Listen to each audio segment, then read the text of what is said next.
Welcome to UX Radio, the podcast that generates collaborative discussion about information architecture, user experience, and design. Kercher has 20 years of experience as a designer and product strategist. She's currently the head of customer experience for real estate at AppFolio, where she leads a team of designers and researchers passionate about creating excellent customer interactions. AppFolio's customer experience team strives for consistency and continuity across devices within the product and at every touch point across the entire customer journey, from sales to product onboarding to support and loyalty. This episode was inspired by her talk at Enterprise UX about the design maturity model. Here are your hosts, Laura Federoff and Chris Chandler. Hi, and welcome to UX Radio. I'm your host, Laura Federoff. And I'm Chris Chandler. And today we're going to be talking with Kercher. She is the head of customer experience for real estate AppFolio. And we're really excited to talk to you today. JJ, thank you so much for being on the show. Thanks so much for having me. It's a pleasure. You recently spoke at Enterprise UX about the maturity of a design team. And I'm curious what made you think of that topic to discuss at that conference. That is a great question. I've been thinking a lot about design maturity. I'd seen several different versions of maturity models over the years, and I've been at AppFolio for 8 years. I was the first person to get hired as a UX designer, and we've seen a lot of growth, and we've come such a long way. And as I reflected back, I really thought about looking at that maturity model in the early days, seeing us kind of on a little bit of the lower rungs and feeling frustrated that we weren't just skipping up to the top rung. And as I reflect back at my 8 years at AppFolio, it dawned on me that all of that sort of came into place over time. And I wish I could tell myself 8 years ago to have a little bit more patience, that there are incremental changes, just like the work we do, everything is incremental. And we made very deliberate investments each year to try to grow that maturity, whether or not we were conscious of it or not. I would say we weren't conscious. We were doing that for about the first 3 or 4 years.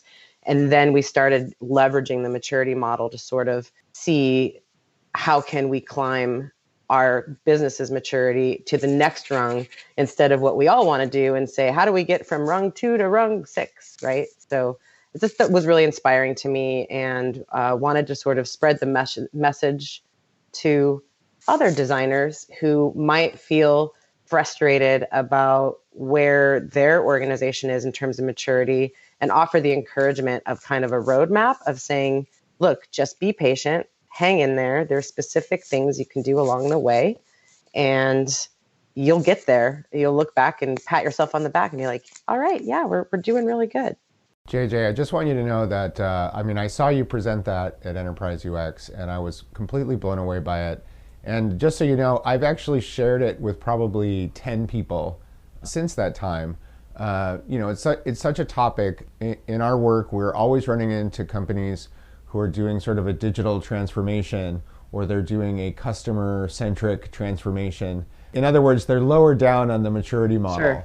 And it's been super helpful, I think. It's a great resource, and we'll include a link to it, obviously, in the show notes. I loved your comment about how much of this process was conscious. Are there specific points, are there specific decisions that were more meaningful, that were turning points along those rungs? You mean specific stages where we became conscious? Not whether the decisions were conscious, but more like what were the key moments of decisions that actually, looking back, that were the real difference makers, the things that helped transition between one to the other? That's a really great question. I think, and I have to, tip a hat to my boss at the time who hired me, who really helped set me in the right direction, and he helped me kind of orient to AppFolio's culture. But the number one thing that I did the first year as the sole designer was introduce research. I walked into an already really agile shop, super smart engineers that care deeply for the customers, which, that's half a UX anyway, right? And Totally. When I walked in, I saw a clear gap, which is none of these people had ever actually watch their users use their software. And what that did, without me really knowing it at the time, I just saw that immediate gap and said, this is where I'm going to start. I'm going to start engaging people in research since they're already engaged in UX, obviously. And what that did is develop trust in me and in our customers and in the process. And that first year really helped catapult the UX practice. That's the one that stands out to me the most. Yeah, research as the wedge. Totally. I tell any new designer going in, especially design team of one, I really advocate for focusing heavy on research. I've talked to designers who go in and they dive in, they're like, we need a design system. And from my experience, that's just not where you start. You got to start with building empathy. You got to start with building trust. And so it's all about the relationships. I think throughout the maturity model, and I talk about this in my talk, I have a whole bucket of like, where are you going to focus your relationships? Because that has to be intentional.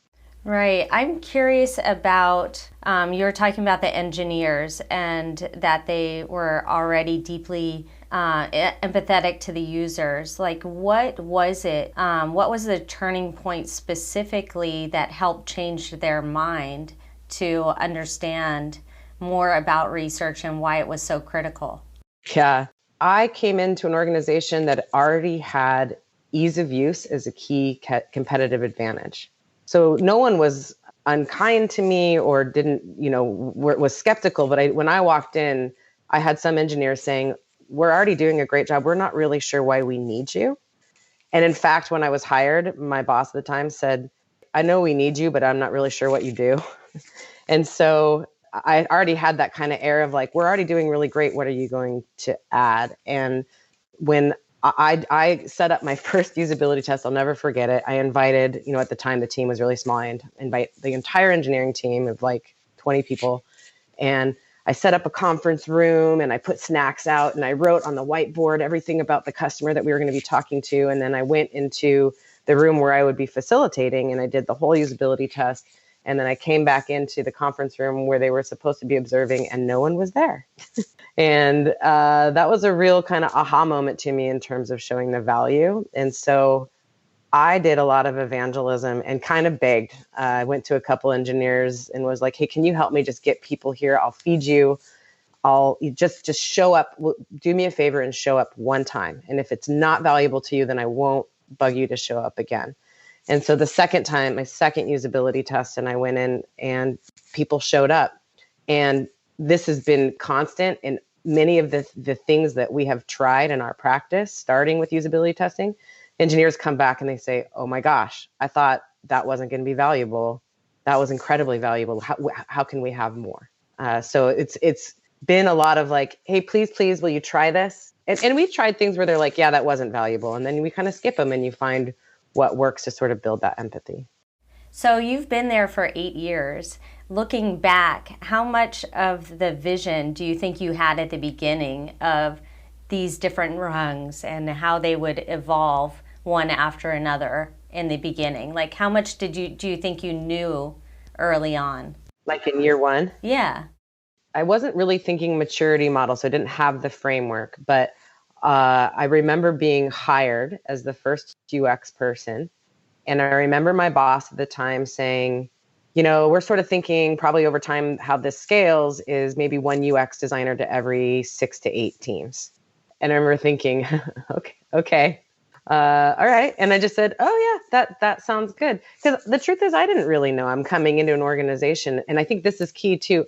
I didn't come in with this like, no, it's got to be this way. And I think part of it is that's kind of where I was in my career too. I was sort of scratching my head, especially, 8 years ago, we were really trying to figure out how UX worked in an Agile environment. And Agile really taking over as being more of a like tech-centered practice, so like engineering kind of focused practice. And so I was like, cool, yeah, let's figure out what this looks like. But in my heart, I knew, oh my gosh, like one designer, if you think there's 4 engineers on every team, so one designer to 32 engineers, I knew in my heart that didn't scale.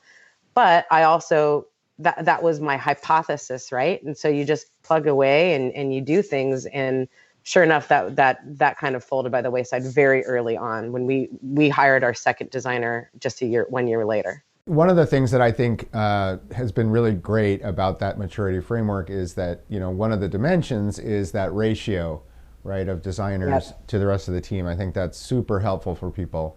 But you've touched on another aspect of that discussion is the relationship between the designers and the Agile teams. So not to pick a fight with Peter Merholtz or anything, but in his Designing the Design Org, right, he talks a lot about how sort of, his framework is that the design team has sort of its own organizing principles, and he's got squads that work across Scrum teams versus what I think you and I have talked about before, which is having those designers being part of the teams. I'm curious about that relationship, how you've made Agile work, and what needs to happen for Agile design to be a real going thing, and maybe any pitfalls or mistakes that you could help other people not make. Sure. I need to preface this by my wholehearted belief that it all depends. It depends on the culture of the business. It depends on the type of people that are in other roles like engineering and product. I think we've all probably worked in an environment where you had an engineer that's sitting in their office or maybe even remote and just wants to code. And when you call them up and are like, hey, can I run something by you? They're like, oh, right. I think that still exists. There's engineers like, I just want to code. I love coding. Give me a spec, tell me what to build and I'll build that. And I think a lot of Agile transformation as it relates to design has to do with the people that you're working with and their willingness to actually dive in, because Agile is really just in time. So I have to preface it by, I walked into AppFolio. This is one of the reasons I accepted the job, was that we had these super engaged engineers and a product manager that really wanted to come to the table and put our heads together. So that was key and that was foundational. I'm sorry, not to interrupt you, but I love that framing of it. I would say it sounds like one good way to put that is that the organization you came into was already doing healthy Agile. Yes. Because that, one way to frame that is a lot of times when people say Agile, they're just talking about a process, as opposed to that like small committed teams. Absolutely. That is why I was in my career at that point. I had within the previous 2 years done like 3 attempted Agile transformations that culturally were not ready to really embrace Agile. And when I interviewed at AppFolio, I was like, oh my gosh, cool. I don't want to talk about Agile. I want to talk about how design fits into it. So I think there's that component. So I think Peter's framework, and his isn't too dissimilar to kind of how I think about it, but I think that we have to work around the culture of a particular organization and the people that are there to figure out what works best. So yes, you and I have talked about embedding designers on teams, and that is ultimately what we did in AppFolio, and it works really well. We have a fully distributed model. Our designers are, there's pros and cons to it, but our designers, they are accountable, and their team is their team. We have a centralized design team. We meet a couple times a week and bounce ideas off each other, but designers are on teams. They're kind of like, one con of that is that they're sort of on their own on a team that's predominantly engineers too. So there's pros and cons to all of it. And I just think how you organize those, I don't think there's any one recipe. And I think the really versatile designers and as leaders, we need to go in and be cool with being scrappy. Like, I'm going to take a piece of this out of Peter's framework, and I'm going to take a piece of this out of what Jeff Patton says, and all these different people, and we're going to kind of formulate a recipe that works for what our culture is. I'm curious, who were the biggest influencers that really helped you nurture this whole maturity model? That is a really great question. Well, at AppFolio specifically, I have to give hats off to Jason Randall, who was the VP of product at the time he hired me. He's now our CEO. And he really helped me navigate the culture, and which also had to do with history. AppFolio, by the way, is is a sort not spin-off, but one of our founders also founded Expert City, which became GoToMeeting, GoToMyPC. So a lot of the people that were working at AppFolio had come from Citrix, and they had this history, that parts of their history that they wanted to repeat and parts that they didn't want to repeat. So I think coming into an organization like that and having somebody navigate the history and the background, that was really helpful, just in terms of how we want to structure this. And before that, I think I was, as we all kind of are, starry-eyed over, you've got the IA Bible, you've, Peter Morville, you've got, Lou and all these people that you go and think, this is such a great concept. This design is especially UX design. And this is earlier in my career where there was no such thing as UX design, right? We've kind of familiar to many of us, where you're trying to figure out how to articulate that it's not just pixels on a screen, it's this whole experience. So I think early on in my career, it was these kind of leaders and champions of bringing UX as a function up to the surface, but then going to AppFolio and getting in a true product organization, which I don't really think I had really been in before, and then merging it with what the product people were saying at the time. So that's, I mentioned Jeff Patton and Marty Kagan, and I still kind of go back and forth between what the design world is saying and what the product world is saying, and looking at where those things overlap. And in addition to the Agile world, right? So Agile coaching and going to Agile conferences, I've just kind of sought out all the information to try to figure out what works. JJ, a lot of times we ask our guests to give advice to people who are looking to get into our field, but I'd like to ask you a different question. You've built an impressive and large design organization. I'm curious, what kind of advice would you give to people who are maybe at that mid-level, who are looking to step up and to take more of a leadership role? What are the kinds of things that you've seen work, or tips that you would give people from your experience? Again, I think it all comes back to relationship building.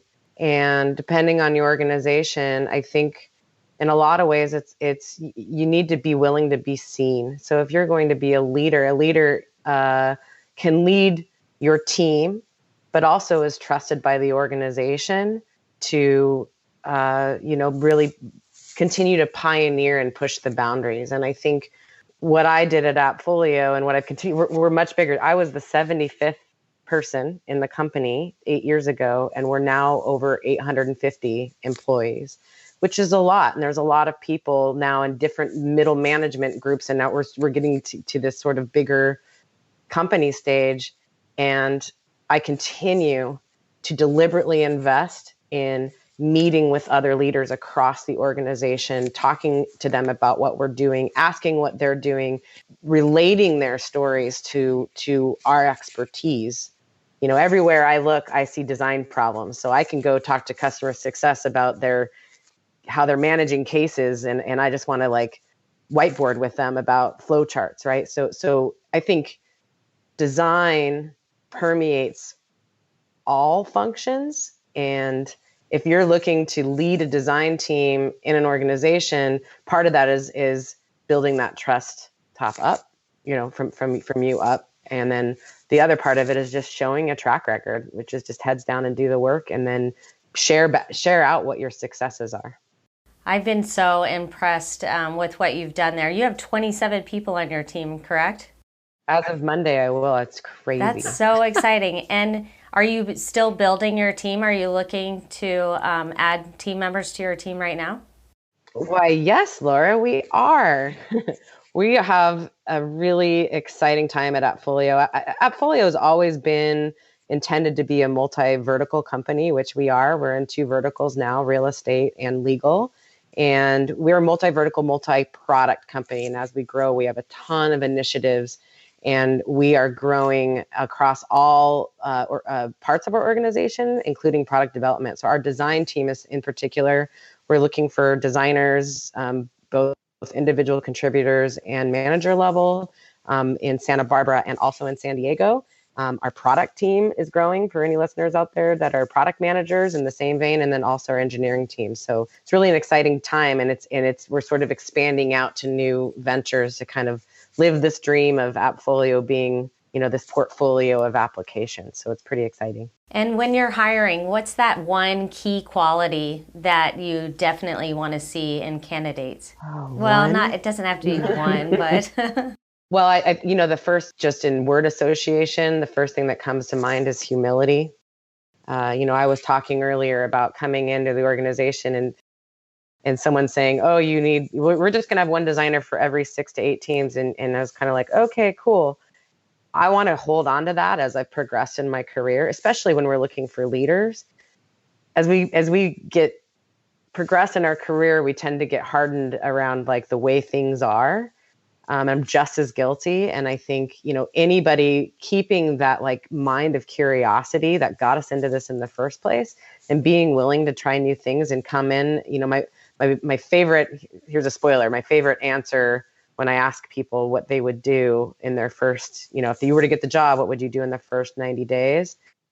And, the best answer to that is like, I just want to get to know your team, the team, and I want to get to know the customer, right? Like I want to understand what I'm dealing with before I can even answer that question. Yeah, that's really good. I have one question about the different rungs that you go through during your presentation. I love the part when you have the pyramid and all the steps and you get to, I think it's like stage 5 or 6, and then you show a whole new pyramid that's set on top of it of, oh, guess what? There's more.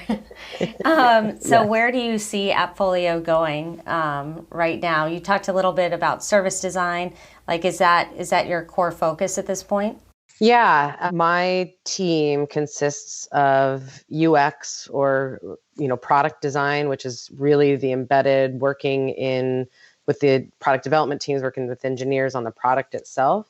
And in maturity, that team kind of like, I would say we're really up there, but just like climbing any mountain, there's like no top, there's always work to do. Right. So part of what that was trying to demonstrate is like, just because you're at run 6 doesn't mean you're kicking back, drinking Mai Tais, right? There's still work to do. You have to maintain those relationships. You want to keep trying new things. But our product design practice is pretty baked in. Our research practice, we've had that for about 4 or 5 years now. I'd say we're still growing that, but it's what I just said, like we've made intentional efforts, especially this year, of getting out to the business to share what we can do, share our successes and growing what those capabilities are. And then my key focus personally is kind of spinning up, this service design discipline within the organization, which is really, I can go on and on about organizational silos and all the things that we've seen in talks about service design.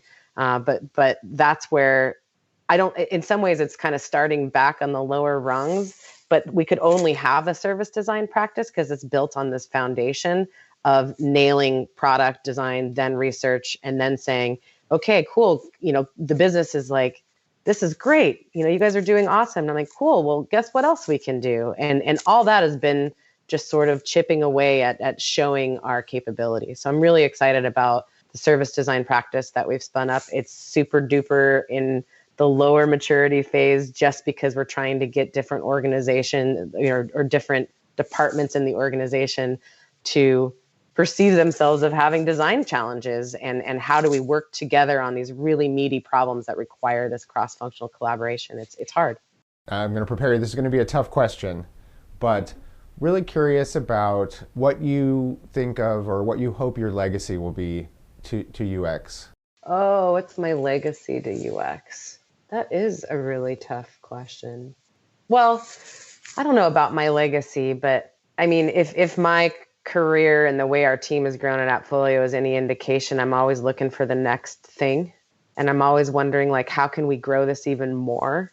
And I hope that I can be a part of the conversation that continues to challenge the boundaries of user experience and design in general. One of the thoughts I've been floating around in my head lately, my team and I met for lunch to discuss a blog post that talked about, is UX an art or is it a science? And I thought that was a really good topic, because when I work with engineers, I think about, I have to kind of put my sciencey brain on. And when I'm talking to them and advocating for things like qualitative research, I talk about that, hey, this is a social science. Like it's legit. It's not just like touchy feely. And so I always in the business, especially people who aren't design oriented, I'm always talking about it in this sort of like trying to kind of, I don't know, give it legs as a science. And then this idea of also there's the art form. And when you get too wrapped up in metrics and all these things, we're losing the intuition that goes into design. And after this conversation, I've been thinking a lot about something I kind of alluded to earlier, in that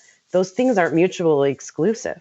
Everywhere I look in my organization, I see a design challenge. Starting to read blog posts from business leaders they would never identify as designers, but what they're writing are really, they boil down to design problems. And so I sort of see, design tends to be this like separate department, and it's kind of, we're designers over here and then products here, and then we've got customer success and all these things. But I really think I would love to see design be more generalized across organizations. I'd like to see more design leaders. I'd like to see more CEOs that came from design backgrounds that can really apply our systems thinking to a variety of different problems. That would be my hope, maybe not my legacy, but my hope for where design goes in the next 10 years or so. Well, I, for one, can't wait to see you as a CEO. Oh, yeah, that'd be terrific. I'm not talking about me. I'm just saying design. So where can people find you, JJ? So I'm on Twitter, not super active, but you can find me. It'll notify me. I'm at JJ Kercher, Kercher. That's probably the best way to reach me, actually.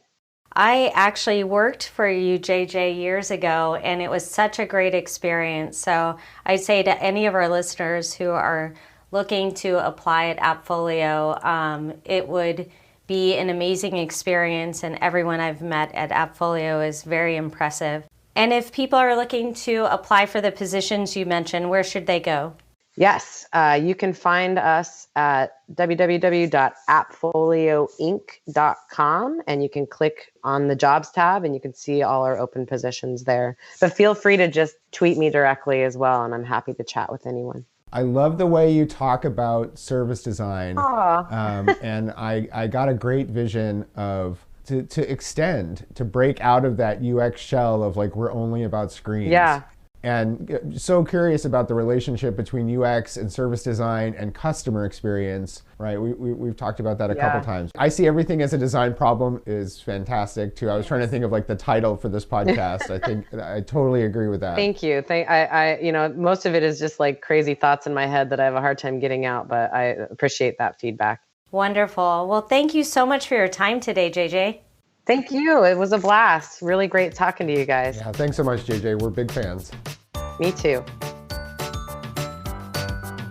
UX Radio is produced by Laura Federoff and Chris Chandler. If you want more UX Radio, you can subscribe to our podcast on iTunes and Google Play, or go to ux-radio.com, where you'll find podcasts, resources, and more. Brought to you by Philosophy. Philosophy helps entrepreneurs and organizations validate and develop their promising ideas through agile design, rapid prototyping, and software craftsmanship. To learn more, visit philosophy.is.